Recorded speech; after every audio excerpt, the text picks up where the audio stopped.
Bonjour, je m'appelle Sylvain Attès, je travaille depuis bientôt 20 ans auprès des collectivités territoriales et des entreprises pour les accompagner dans leur démarche de développement durable.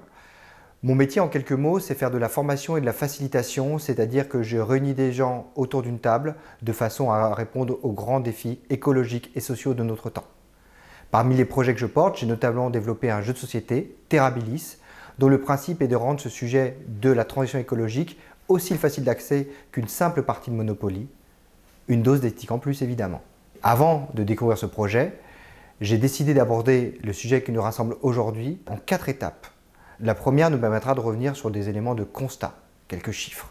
La deuxième sur l'histoire et le déroulé de cette grande aventure autour de la transition écologique. Nous nous tournerons ensuite du côté des solutions, afin de comprendre ce que nous entendons par le pensée global. Et enfin, en 4e et dernière partie, nous verrons la place de l'EducPop comme élément fondamental pour accélérer la transition auprès de la jeunesse et de notre société en général. Avez-vous remarqué que depuis un certain temps, la question de l'écologie est de plus en plus présente autour de nous? Reportages, articles, documentaires, peut-être même avez-vous entendu parler de tempêtes, de crises ou d'incendies. Bref, on voit que ce sujet est d'actualité. Il implique même la jeunesse de nos jours, à l'instar de Greta Thunberg ou des mouvements comme Extinction Rebellion qui fédèrent la jeunesse derrière une envie de changer le monde. Partout, les preuves s'accumulent et les constats sont les mêmes. L'homme est en train de détruire sa planète et de consumer toutes les ressources qui lui permettent de vivre à sa surface. Les indicateurs sont multiples, les signaux sont abondants. Pour en donner quelques-uns, sachez que la vitesse à laquelle le plastique se répand dans les océans est aussi importante que 250 kg par seconde. Que la vitesse de la déforestation est effarante. On rase un terrain de foot, soit à peu près l'équivalent d'1 hectare chaque seconde. Toutes les 5 secondes, un humain de plus vient peupler la planète, soit 1 million au bout de 4 jours. Si on observe les températures sur des échelles plus longues, là aussi on observe des changements. Par exemple, depuis qu'on observe précisément les températures, c'est-à-dire environ 1870, on observe que sur la décennie 2011-2020, c'est la décennie la plus chaude jamais enregistrée. On pourrait même dire que 2020 est l'année la plus chaude, juste derrière 2016 et juste devant 2019. Sur les richesses, les constats sont effarants aussi. 1% de la population mondiale est aussi riche que 99% du reste. On pourra même dire que 26 personnes sont aussi riches que la moitié de l'humanité, soit 3,5 milliards de gens. J'arrête là pour les chiffres puisqu'ils sont à la fois terrifiants et ils changent constamment. Si les faits sont là, la cause des problèmes, tout comme la nature des solutions à mettre en œuvre, divise. Pour certains, on entend dans leur discours des notions comme décroissance, sobriété, limite, transition. D'autres parleront au contraire de croissance verte, de géo-ingénierie, de transhumanisme ou d'écologie punitive. L'écologie, au cœur du sujet, semble être une notion qui divise. Pour certains, il s'agit d'une philosophie, d'une hypothèse, d'un dogme. En tout cas, ce qui est certain, c'est qu'il me semble important pour avancer ensemble et éviter toute mécompréhension entre nous, de bien clarifier cette notion. Et c'est donc par celle-ci que je commencerai le début de notre deuxième séquence. On doit le terme écologie au biologiste et explorateur allemand Ernst Haeckel en 1866. Ce mot écologie est composé de 2 mots d'origine grecque, oikos, qui donnera éco et qui signifie la maison. Cette racine, on la retrouve dans écologie, économie, éco-geste, écosystème par exemple. Et logos, qui se traduit par le discours, le dialogue, le savoir. Donc si on traduit littéralement écologie, il s'agit du dialogue de la maison. De façon plus concrète, on voit bien que c'est le dialogue des espèces entre elles. On peut imaginer le dialogue des abeilles avec les fleurs et donc l'interdépendance qu'il y a entre une espèce animale et une espèce végétale. L'écologie, c'est donc la science qui étudie les liens entre les choses, entre les espèces et leur milieu. Qu'on le veuille ou non, à l'instar des abeilles, l'humain est également dépendant finalement du reste de la nature. L'air, par exemple, que nous respirons provient pour moitié des forêts et pour autre moitié des océans grâce au phytoplancton. Nous voyons bien que si nous coupons nos forêts et si nous acidifions nos océans, alors nous risquons de suffoquer sur la planète. L'écologie est donc quelque chose qu'on doit accepter, qu'on doit intégrer dans nos modes de vie. On ne peut pas être pour ou contre, c'est donc une donnée à prendre en considération. Si le lien homme, femme, nature, société n'est pas nouveau, puisque certaines civilisations l'avaient mis au cœur de leur fonctionnement, comme les Mayas ou les Égyptiens ou même les aborigènes en Australie. Dans notre société moderne, qui date grossièrement de 1800 avec la révolution industrielle, c'est-à-dire l'invention de la machine à vapeur et l'utilisation du bois au départ, puis du charbon et du pétrole pour les faire fonctionner, cette révolution industrielle va accélérer comme jamais les capacités de production et d'extraction de l'humanité. Il faudra attendre presque 100 et quelques années après l'invention de ce moteur, aux alentours du début des années 60, pour que les premières prises de conscience interviennent. On notera comme ouvrage fondamental l'ouvrage de Rachel Carson qui sortira au début des années 60 et qui va dénoncer les ravages de l'agriculture intensive sur la population d'insectes et d'oiseaux dans les champs. Le nom de cet ouvrage, Le Printemps silencieux, souligne la disparition de ces animaux qui avant venaient égayer nos campagnes. Dans les mêmes années, à la fin des années 60, l'humain, par génie, va réussir à aller rendre visite à la Lune. Ce voyage sur la Lune en 1969 et la photo qui va être prise du lever de terre depuis la Lune va être un symbole de la petitesse de la planète. Finalement, avec cette photo, l'humanité va se rendre compte que la vie n'est présente que sur une petite bulle bleue perdue au milieu de l'espace. La planète qui semblait si grande et infinie devient d'un seul coup petite et limitée. Suite à ce voyage sur la Lune, d'autres mouvements vont accélérer cette prise de conscience. Il y aura un courant scientifique qui, par des mesures, des constats, va commencer à observer de façon récurrente des problèmes qui se posent sur la biosphère, sur les océans, sur les écosystèmes. Ces connaissances vont rester dans un cercle fermé des scientifiques. Et un autre courant, qui est un courant beaucoup plus culturel, qui va remettre en question les valeurs, les principes de fonctionnement de la société, qu'on appelle classiquement le courant hippie, qui prône un monde plus solidaire, plus juste, plus équitable, plus pacifiste, va aussi marquer cette envie de faire une rupture avec la société telle qu'on la connaît. Pour les opposants à la question écologique, l'arrivée des hippies va être du pain béni, puisqu'en fait on va réduire la question de la remise en question de la société à un projet farfelu de quelques illuminés aux cheveux longs qui voudraient un autre monde, alors que le monde est gouverné par des gens qui savent ce qu'il faut faire à cet instant-là. Nous allons donc devoir attendre un peu plus encore pour que la prise de conscience se généralise. Cependant, ces marqueurs montrent que les choses changent. Le Club de Rome, qui doit son nom à la première ville où il se réunit, au début des années 70, regroupe un ensemble d'industriels, de chercheurs, de scientifiques, de philosophes. Et donc ce groupe, on va dire pluridisciplinaire, commence à se poser des questions sur le sens du mot développement. Les promesses à la fin de la Deuxième Guerre mondiale étaient que la croissance économique devait permettre à tous les peuples de gagner la paix et la capacité de vivre mieux que leurs grands-parents. Le fait est qu'une trentaine d'années après la fin de la guerre, après les fameuses 30 glorieuses, on se rend compte que bon nombre de personnes ont été laissées pour compte, que les écarts entre le nord et le sud se creusent, qu'il y a des grandes problématiques sociales, environnementales partout sur la planète. Le Club de Rome produira un ouvrage intitulé « Les limites de la croissance » qui mettra l'humanité en garde face à deux problèmes majeurs auxquels elle risque d'être confrontée au XXIe siècle. Le premier de ces problèmes, c'est que l'exploitation à outrance des ressources risque de raréfier ces ressources et donc d'augmenter leurs coûts. La deuxième mise en garde du Club de Rome, c'est que l'effet des pollutions sera tel qu'elles vont avoir un impact économique direct sur les productions économiques de l'être humain. On voit bien, par exemple, si une plage est polluée, alors vous perdez les capacités de développer des ressources économiques avec le tourisme, par exemple. Et donc, cet ouvrage va rester lui aussi dans l'ombre, puisque ce n'est pas la préoccupation dominante à ce moment-là où l'enjeu est toujours d'être dans le développement et la croissance économique. Cependant, les choses changent puisque le ministère de l'Environnement en France apparaît à cette période. On voit aussi d'autres indicateurs, comme par exemple le film Soleil Vert qui va sortir en 1972, Mad Max en 1982, et ainsi de suite. Ce sont donc des marqueurs que l'humanité prend progressivement conscience. Cette prise de conscience s'accélère aussi par des faits qui sont marquants, notamment des catastrophes. En 1976, Seveso en Italie, une usine explose, répand un gaz toxique et donc entraîne un certain nombre de maladies. Ça donnera la fameuse directive Seveso. Puis, en 1978, la Moco Cadiz, un pétrolier s'échoue sur les côtes bretonnes. On voit arriver les catastrophes que sont les marées noires. En 1984, Bhopal, une usine explose en Inde et répand un gaz mortel dans une vallée. Plus de 30 000 morts à la clé. Et enfin, pour citer une dernière catastrophe qui marque un peu les choses, Tchernobyl, 1986. Jusqu'à présent, le nucléaire était dangereux parce qu'on avait la peur du conflit nucléaire, la fameuse guerre froide.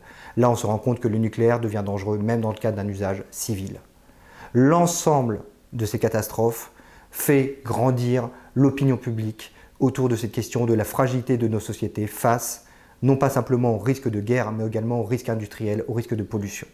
C'est donc au regard de cette situation que les Nations Unies commandent à Mme Gro Harlem Brundtland, une femme politique de Norvège, la préparation d'un rapport qui sera produit en 1987 sous le nom du rapport Brundtland, intitulé « Notre avenir à tous ».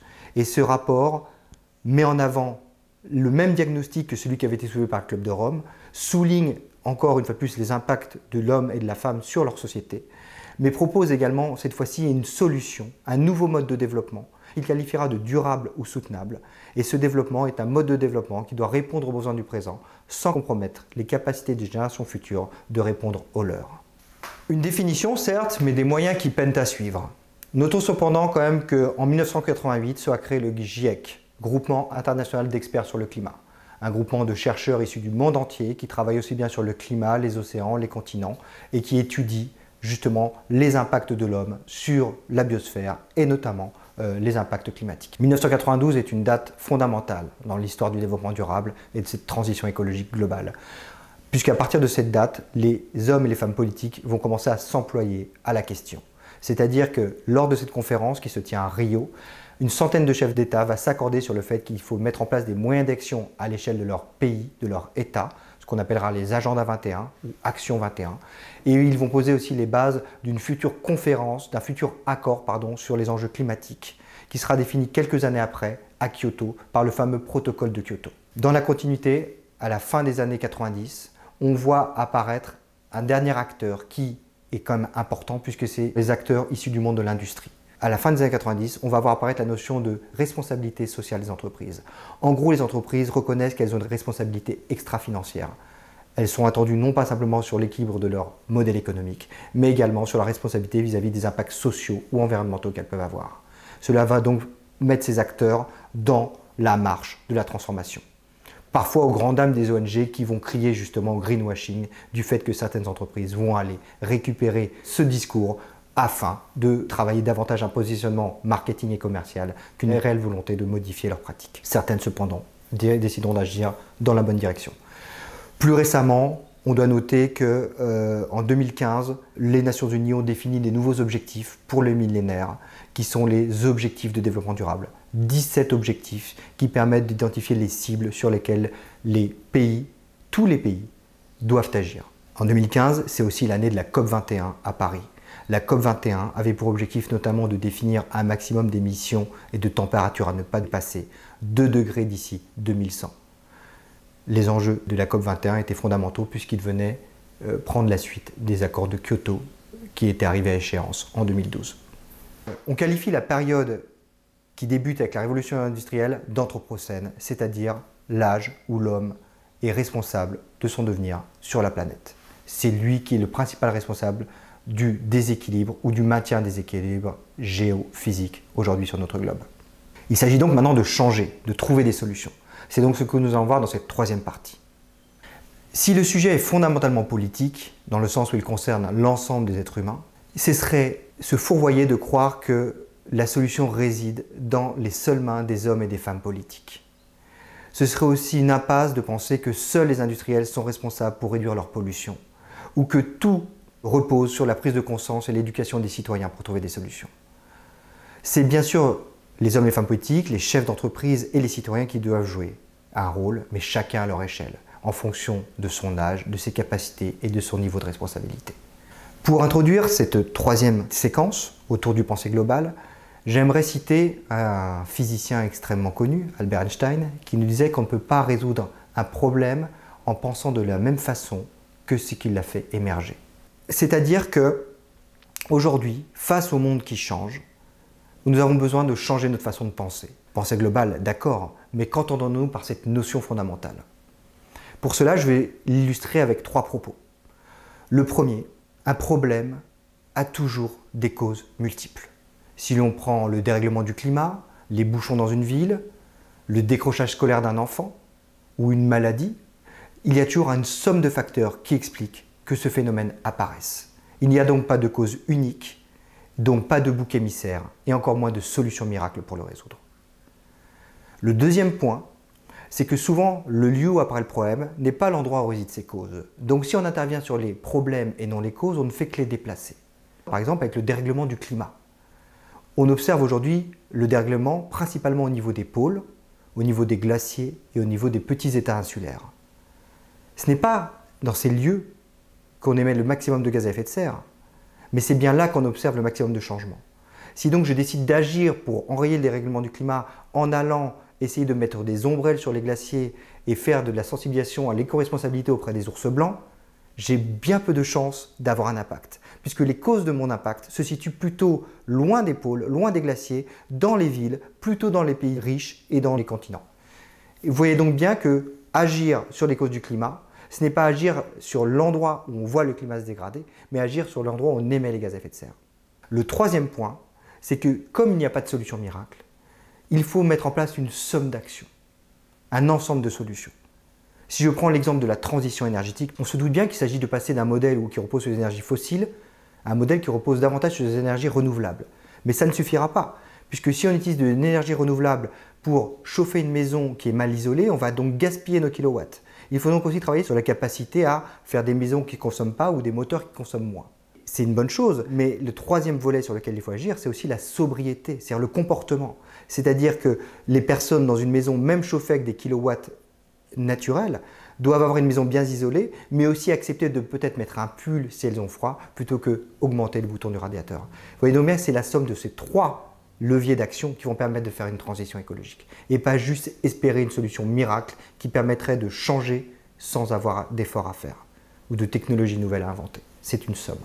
Par définition, puisqu'un problème a des causes multiples, puisqu'il faut identifier les causes et les conséquences, et pas simplement s'arrêter au problème, et puisqu'il faut mettre en place une somme d'actions, le développement durable est avant tout un projet collectif. Il nécessite d'additionner les expertises, les connaissances, les savoirs, d'impliquer le bon nombre d'acteurs dans la compréhension d'un problème, mais également dans le fait d'imaginer des solutions pour le résoudre. Cette nouvelle façon de penser, qui intègre le tout, qui intègre le global, s'appelle la pensée systémique. Comme dans un système, toutes les pièces sont liées, toutes les pièces sont interdépendantes. Il faut donc comprendre comment les choses sont assemblées et comment elles fonctionnent entre elles pour être capable de les résoudre. On voit d'ores et déjà dans nos sociétés plein d'exemples où cette capacité à penser systémique s'applique. Je prendrai quelques exemples. Par exemple, sur l'économie circulaire. L'économie circulaire, en quelques mots, c'est la capacité à faire qu'un objet en fin de vie réintègre la boucle de fabrication de façon à ce que les produits fabriqués soient faits en partie avec des produits qui étaient déjà utilisés. Donc on redonne de l'usage par leur matière. L'économie circulaire nécessite donc de mettre en lien des déchets avec des ressources, des acteurs qui vont fabriquer avec des acteurs qui démontent, et ainsi de suite. C'est donc une économie qui relie entre eux les acteurs, les ressources et qui tient compte des limites de la planète pour permettre dans les générations futures et permettre de réduire nos pollutions. Cette économie circulaire s'oppose à une autre économie classique qu'on a utilisée pendant des années, qui est l'économie linéaire, où on extrait des ressources, on les transforme, on les market, on les transporte, on les vend, on les utilise et on les jette. Et vous voyez que chaque étape est un process séparé les uns des autres, où il n'y a pas de lien entre les choses. Donc l'économie circulaire est une économie qui relie, là où l'économie linéaire est une économie qui divise. Dans l'agriculture, c'est la même chose. Si je prends la monoculture industrielle, on voit bien qu'il était beaucoup plus simple et pratique de cultiver une seule espèce dans un champ, puisqu'en fait, au même moment on plantait, au même moment on récoltait, au même moment on faisait les traitements. Cette monoculture intensive est très différente, par exemple, d'une agriculture paysanne ou de la permaculture, qui cherche justement à refaire des liens entre les espèces, entre les insectes pollinisateurs et les espèces végétales qui sont plantées, entre les oiseaux qui vont venir protéger les cultures des insectes en ayant ici une source de nourriture et des habitats et ainsi de suite. Donc la permaculture met en lien là où la monoculture sépare le végétal de la terre des autres espèces. Dans l'éducation, c'est la même chose. Soit une éducation qui est descendante, avec un sachant, un apprenant, un professeur qui parle, un élève qui écoute, un professeur qui vérifie l'apprentissage avec un contrôle et qui donne une bonne ou une mauvaise note. Ou on a une éducation qui est beaucoup plus active, interactive, qui part de l'expérience, qui implique les enfants, qui leur font vivre une expérience pour comprendre le réel. L'EducPop est une fervente défenseuse de ce modèle éducatif qui, quelque part, est déjà un modèle qui prend en compte la globalité, c'est-à-dire l'enseignant, mais aussi l'élève, par rapport au contexte de l'apprentissage. C'est donc ce que nous allons voir dans cette quatrième partie, que l'EducPop a un rôle clé à jouer dans l'accélération de ces transitions. L'éducation reste un vecteur essentiel dans la transition écologique. Traditionnellement, l'éducation populaire cherche à promouvoir, en dehors des systèmes éducatifs traditionnels, une éducation visant à un mieux-être social. Elle a deux missions fondamentales. La première, c'est de développer notre capacité à comprendre le monde et notre esprit critique, remettre en question la norme, l'évidence, pour mieux interroger le présent et l'histoire. La deuxième, c'est qu'elle a aussi une volonté à nous inscrire dans ce monde et donc développer notre audace, notre capacité à faire, à agir, à tenter, expérimenter et au besoin à échouer pour apprendre. On voit bien qu'à travers l'histoire, ce sont souvent les déviants, à l'instar de Copernic, Galilée ou Rosa Parks, qui ont bousculé le système en place et ont permis une amélioration sociale. Ici, face aux défis qui nous rassemblent, l'EducPop a un rôle clé à jouer, puisqu'elle est à la fois un mode d'éducation actif, où elle implique les jeunes dans l'apprentissage, mais elle permet aussi, grâce aux outils qu'elle utilise, d'être sur une éducation beaucoup plus active, comme l'utilisation du jeu, par exemple. N'oublions pas que le jeu est d'ailleurs une solution naturelle, puisque les petits mammifères l'utilisent pour apprendre. Que ce soit les dauphins ou les petits loups, ils vont utiliser le jeu pour apprendre à se défendre, à se cacher, à chasser, et ainsi de suite. Lorsque j'ai créé Terrabilis en 2011, j'ai voulu créer un jeu qui permettait de développer cette capacité à penser globale, d'intégrer cette complexité. Il existait déjà bon nombre de jeux thématiques, parcellaires finalement. Il y avait des jeux sur l'eau, sur l'énergie, sur la biodiversité, sur le commerce équitable, mais aucun jeu ne permettait de questionner réellement l'économie, l'écologie, le développement, le bien-être des habitants. On n'avait pas de jeu sur l'ensemble. J'ai donc voulu, avec Terrabilis, donner cette capacité de gérer la complexité. Et dans le jeu, les joueurs se retrouvent à faire face à gérer différentes ressources, mais également tenir compte des limites planétaires, tenir compte du court terme et du long terme, faire face à l'incertitude, apprendre à coopérer. Tout cela permet de développer cette capacité à penser globale. Les défis sont immenses et les incertitudes sont encore nombreuses. Mais une chose est certaine, c'est que le monde de demain se joue avec vous.